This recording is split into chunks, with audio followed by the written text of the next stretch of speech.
C'est un couloir majeur pour l'économie mondiale, mais d'abord, on va s'intéresser à la carte pour montrer où il est, ce détroit d'Ormuz. Vous le voyez, c'est un bras de mer d'une 50aine de kilomètres. Au nord, vous avez l'Iran, au sud, les Émirats arabes unis. Et donc, c'est ce bras de mer-là qui relie le golfe Persique à l'océan Indien, juste au sud, et donc au monde entier. Et donc, la plupart des bateaux qui y passent transportent du pétrole. Exactement. On va vous montrer une autre image qui a été créée par un institut américain. Regardez, alors les bateaux, ce sont les petites flèches illuminées rouges. Ça a voulu montrer l'activité des pétroliers. Ça, ce sont tous les bateaux tous qui les passent. pétroliers, juste sur une journée, le 13 juin dernier, qui passent par le détroit d'Ormuz qu'on voit juste là.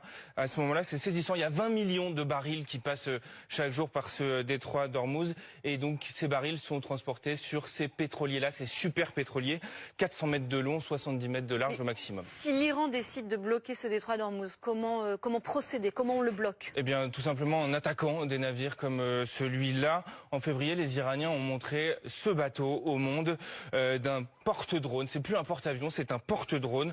240 mètres de long, une rampe de lancement pour les fameux drones iraniens, les Shahed ou alors d'autres types de drones qui pourraient être lancés sur les pétroliers du détroit d'Ormuz. L'autre arme, ce sont des vedettes équipées de mitrailleuses. Vous les voyez, on les connaît depuis un peu plus longtemps dans l'armée iranienne. Ça, ce sont des vedettes iraniennes. Vedettes iraniennes. En 87, lors de la guerre Iran-Irak, elles avaient déjà été utilisées pour attaquer un navire grec qu'on va peut-être voir dans un instant. Exactement, voilà, navire grec, 87, après le passage d'une des vedettes iraniennes, vous voyez l'état. Dernière possibilité, poser des mines au fond de la mer, ce qui bloquerait évidemment le trafic pétrolier. Qui serait le plus affecté par ce blocage du détroit? C'est toute la question. Alors, au-delà des pays pétroliers du Golfe, évidemment, et l'augmentation des prix du pétrole dans le monde, ce sont les pays asiatiques qui seraient le plus impactés, puisque un chiffre à vous montrer ce soir, 82% du pétrole importé par l'Asie passe par le détroit d'Ormuz. 82%, ce serait donc une catastrophe. Bon, on va arrêter le mensonge ici, parce que je vais t'expliquer pourquoi il te baratine et qu'il te raconte n'importe quoi et que BFM TV, de toute façon, ne fait jamais de recherche à part faire de la propagande en racontant des conneries.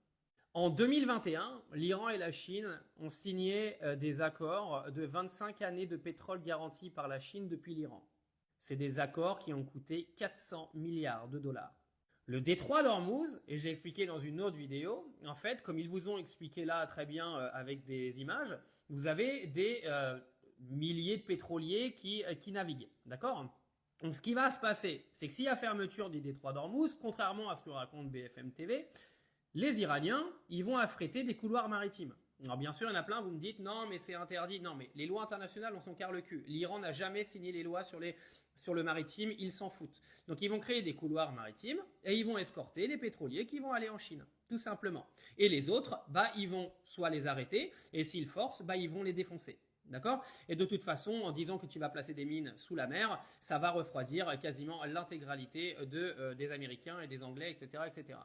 Donc quand ils viennent vous dire que c'est les Chinois qui vont être impactés, pourquoi ils vous disent ça? Parce que la Chine est un allié de l'Iran et ils se disent ouais, ils vont se foutre sur la gueule entre alliés. Non, c'est pas vrai. Il va y avoir des couloirs maritimes qui seront créés et les pétroliers qui doivent se rendre en Chine se rendront en Chine. Ne vous inquiétez pas pour la Chine.